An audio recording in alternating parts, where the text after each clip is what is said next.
اعوذ باللہ من الشیطان الرجیم بسم اللہ الرحمن الرحیم الحمد للہ رب العالمین والصلاة والسلام والتحیۃ والاکرام علی سیدنا و مولانا و شفیع ذنوبنا و طبیب نفوسنا ابی القاسم محمد مصطفیٰ صلی اللہ علیہ وآلہ وسلم وعلی آلہ الطیبین الطاہرین المعصومین.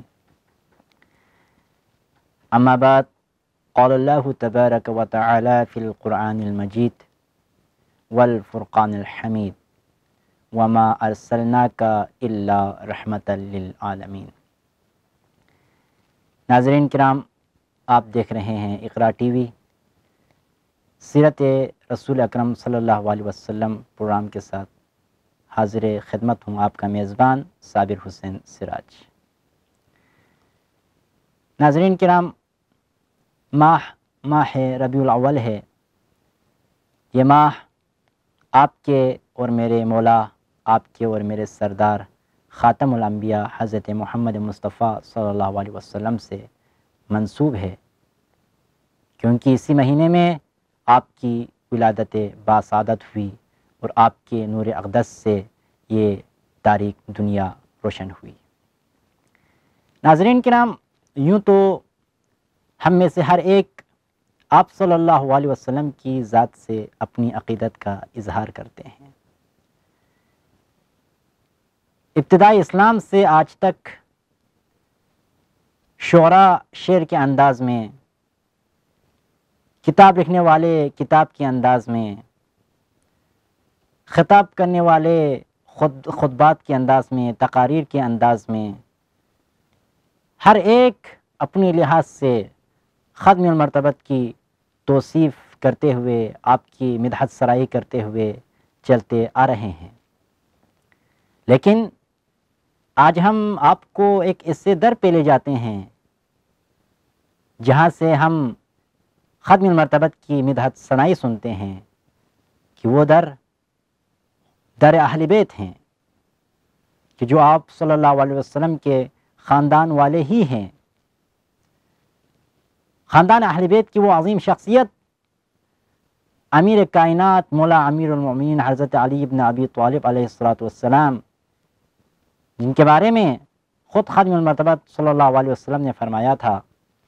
امیر المؤمنین سے مخاطب کرتے ہوئے ایک روایت میں آیا ہے کہ آپ صلی اللہ علیہ وسلم نے فرمایا، یا علی، خداوند متعال کی حقیقی شناخت کسی کو حاصل نہیں ہوئی، یا مجھے حاصل ہے یا آپ کو ہے. اور اے علی، میری پہچان اور میری شناخت اور میری معرفت کا حق بھی کوئی ادا نہیں کر سکتا. کسی کو اس طریقے سے معرفت نہیں ہوئی.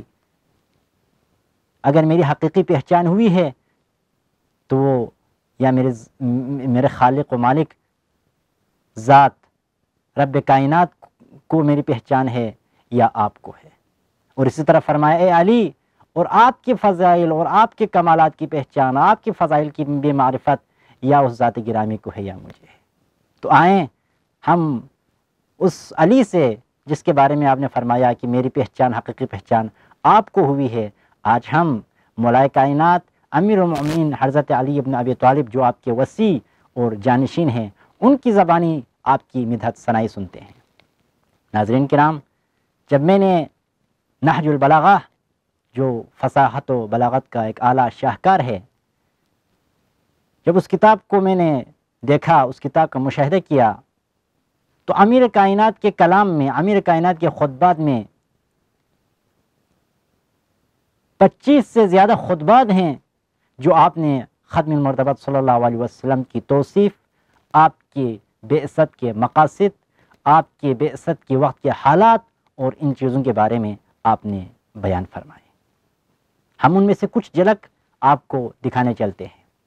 ناظرین کرام، اس سے قبل میں ایک جملہ عرض کروں کہ مولائے کائنات کے باقی سارے خطبات، باقی نہج البلاغہ میں جو تفصیلات بیان ہوئی ہے، ختم المرتبت کی صفات کی جو توصیف کی ہے، جو تفصیل بیان کی ہے، وہ سارے ایک طرف، اور آپ کا وہ مشہور قول ختم المرتبت سے اظہار عقیدت کرتے ہوئے وہ ایک طرف، کہ آپ نے اس ایک جملے میں ختم المرتبت کی تعریف اور توصیف کو ضم کر دیے، فرمایا انا عبد من عبیدی محمد۔ اصول کافی میں یہ حدیث موجود ہے کہ میں محمد کے غلاموں میں سے ایک غلام ہوں۔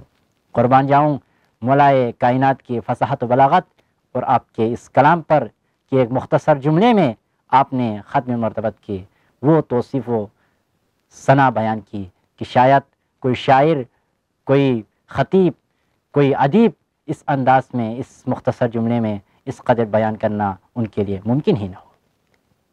ناظرین کرام، آئیں آپ کو نہج البلاغہ سے کچھ اقتباسات دکھاتے ہیں، کچھ اقتصابات کی طرف ہم چلتے ہیں جس میں آپ نے ختم مرتبت کی تعریف و تمجید کی۔ مثلا آپ صلی اللہ علیہ وسلم نہج البلاغہ میں ختم المرتبت صلی اللہ علیہ وسلم کی تعریف اور تمجید کرتے ہوئے بیان فرماتے ہیں حتی بعث اللہ محمدا صلی اللہ علیہ وآلہ شہیدا و بشیرا و نذیرا خیر البریہ طفلا وانجبها کحلا واطہر المطہرین شیمتا واجود المستمطرین دیمتا۔ یہاں تک کہ اللہ تعالیٰ نے حضرت محمد صلی اللہ علیہ وسلم کو امت کے اعمال کا گواہ، ثواب کی بشارت دینے والا، عذاب سے ڈرانے والا بنا کر بھیجا۔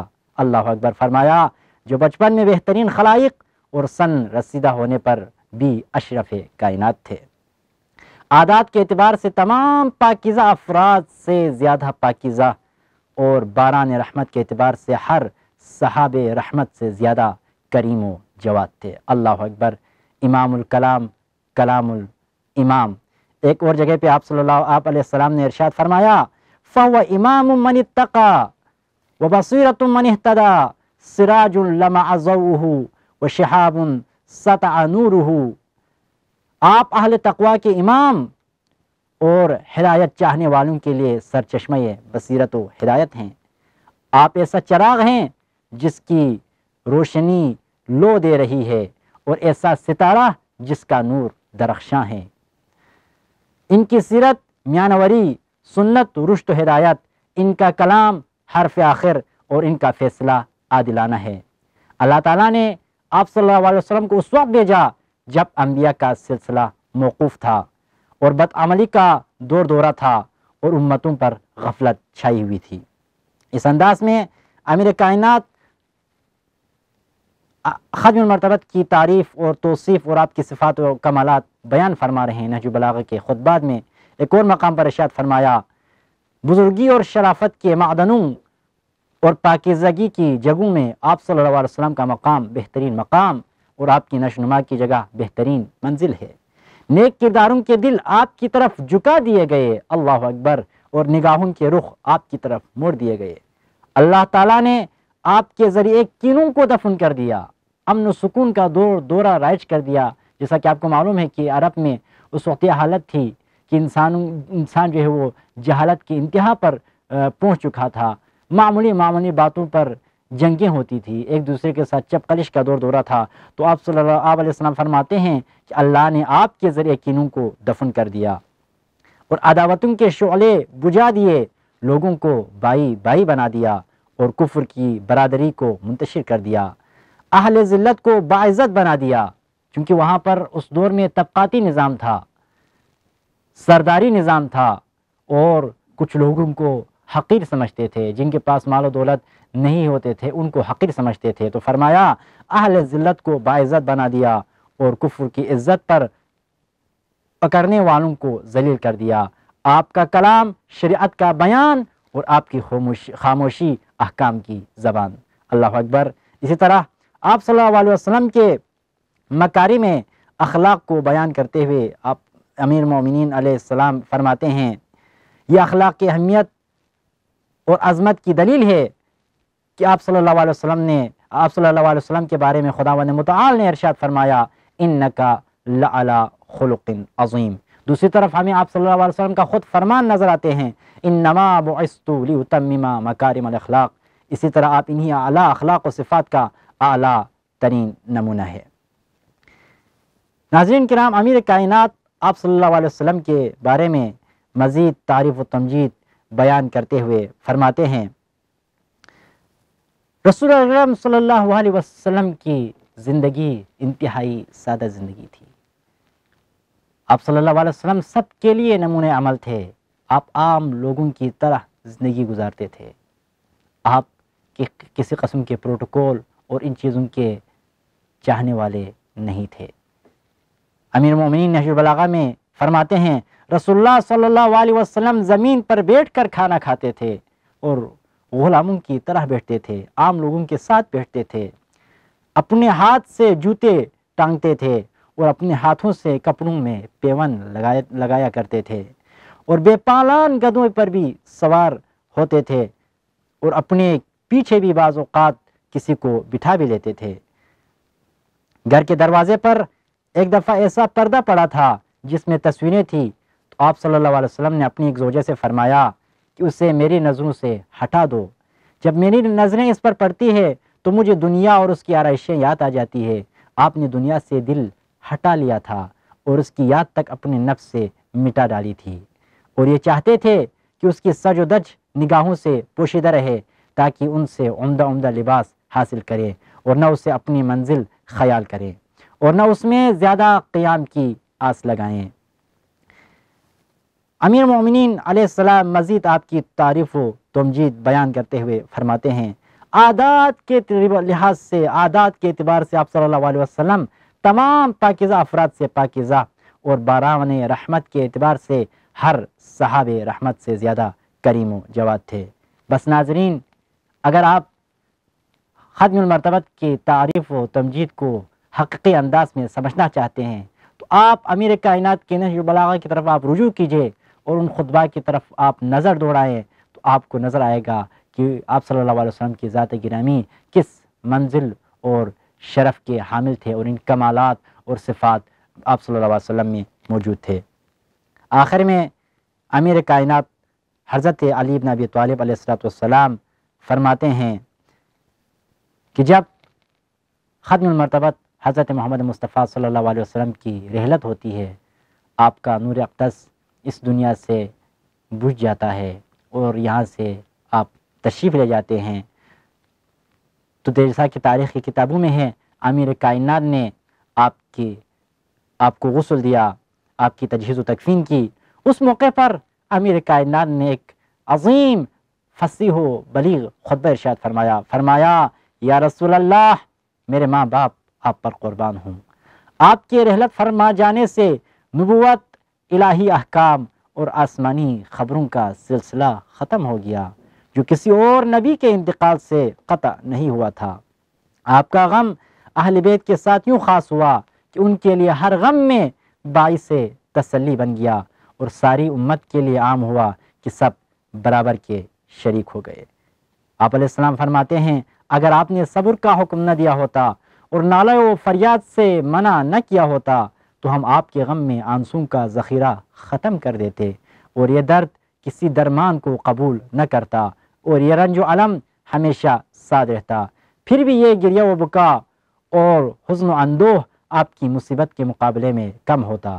لیکن موت ایسی چیز ہے جس کا پلٹانا کسی کے بس میں نہیں، اور جس کا ٹال دینا کسی کے اختیار میں نہیں۔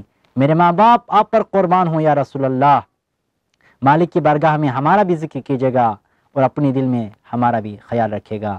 اس طرح ناظرین کرام، امیر کائنات نے اس فصیح و بلیغ انداز میں ختم المرتبت کی تعریف و تمجید بیان فرمائے کہ اس طریقے سے شاید دنیا کا کوئی ادیب، کوئی شاعر اس طریقے سے آپ صلی اللہ علیہ وسلم کی تعریف و تمجید کر سکیں، کیونکہ ناظرین کرام ہم تو کتابوں میں پڑھ کر، دوسروں سے سن کر آپ صلی اللہ علیہ وسلم کے فضائل و کمالات بیان کرتے ہیں، لیکن امیر کائنات وہ ذات ہے، وہ ہستی ہے جو اپنی ولادت سے لے کر، جو اپنی بچپنے سے لے کر آخر تک ختم المرتبت کے رحلت تک آپ علیہ السلام ختم المرتبت کے ساتھ تھے۔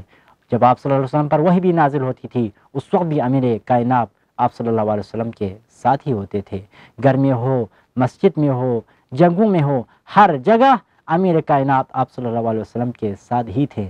تو یقیناً آپ صلی اللہ علیہ وسلم کے حقیقی صفات، آپ صلی اللہ علیہ وسلم کے کمالات جس طرح امیر مومنین جانتے ہیں، دنیا میں کوئی ایسا شخص نہیں اس طریقے سے دنیا میں کوئی اور شخص اس طریقے سے نہیں جانتا۔